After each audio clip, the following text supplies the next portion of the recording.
Welcome to the Airsoft Stooges. Welcome to an Airsoft Stooges review of an airsoft gun. Today we will be reviewing the APS. Well, I'm not sure what it is. He brought it in. What is it, Zach? An APS, Conception ACP, Action Combat Pistol. Okay. Well, it comes in a rather nice box, all plastic. It's got a real seal on it. It's also doubles as a carrying case. You get the, in my words, pretty skimpy manual. It gives you the normal safety, don't do this, don't do that, breakdown, and how to generally use the gun. Though it's not very big and doesn't go into great detail. It's still in all English, it's not in Chinglish, luckily. And then we get to the things in the box before we get to the gun.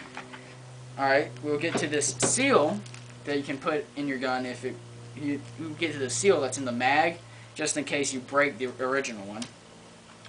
We get a nice little chain here.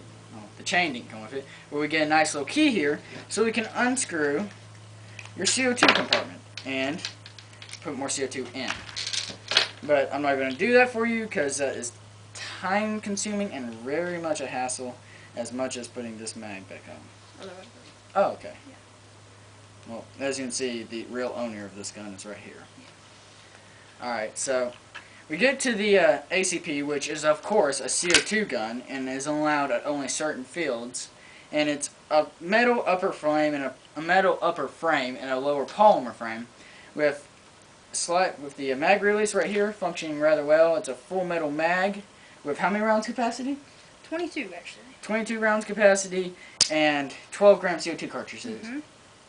Alright, well, as my limited experiences with shooting this gun and feeling it over, handling it, it is a rather nice gun. I like it. It's been very useful.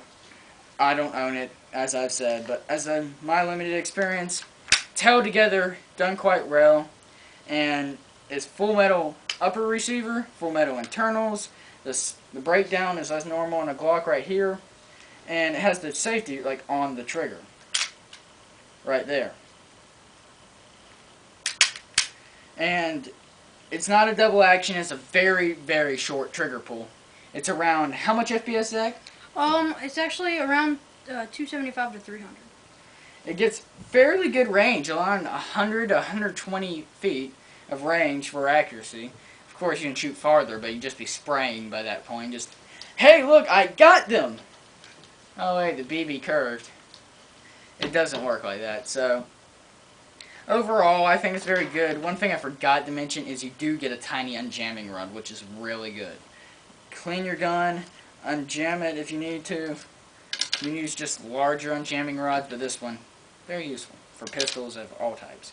And Zach, I'd like to hand it over to you because this is your gun. I'd like you to tell me your personal experiences. Well, my personal experiences with this gun, it has you can get about 2 1/4 mags out of it with one CO2 cartridge.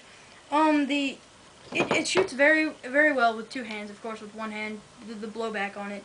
Oh, I forgot to mention that. The blowback is heavy. Yes. You pull the trigger, and it's like you're shooting 22. Mm-hmm. Make sure you keep a steady hand or hands on this gun.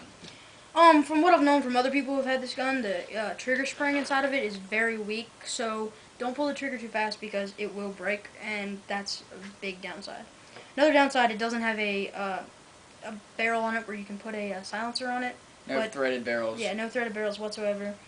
The thing I like about it is when you run out of gas, when you run out of BBs, it locks back for you. See, there's no BBs in my mag, I rack it back and it stays back, which is really nice because it notifies you when you're out of ammo. It does happen with most pistols these days, but sometimes it doesn't happen. Yeah. It's also a gas blowback. So when you pull the trigger, it blows back. Yep. And it's got trademarking all over for APS, it's ACP, it's got the logo on the back, which is a skull, and I don't know if you can see that. It's really, I think it looks awesome. Yeah, it's really cool. It's BA. If there's anything else you'd like to tell us, Zach? Yeah, another useful aspect of this gun is the rail system on the front of it. You can put anywhere from flashlights to foregrips. Yeah, because the next gun we're going to review is my gun, actually. It's a Sigma SW40, and that doesn't have a rail. Yeah, but you can put flashlights, lasers, foregrips, like some people. Mm-hmm. And it's just overall a really great gun. So. He said foregrip. He's mentioning me. Alright, we'll get to that story later with another gun I'm going to review. This has been another review from the Airsoft Stooges. Check for more. I'll be having several people with their guns online. And check for more. Thanks for looking.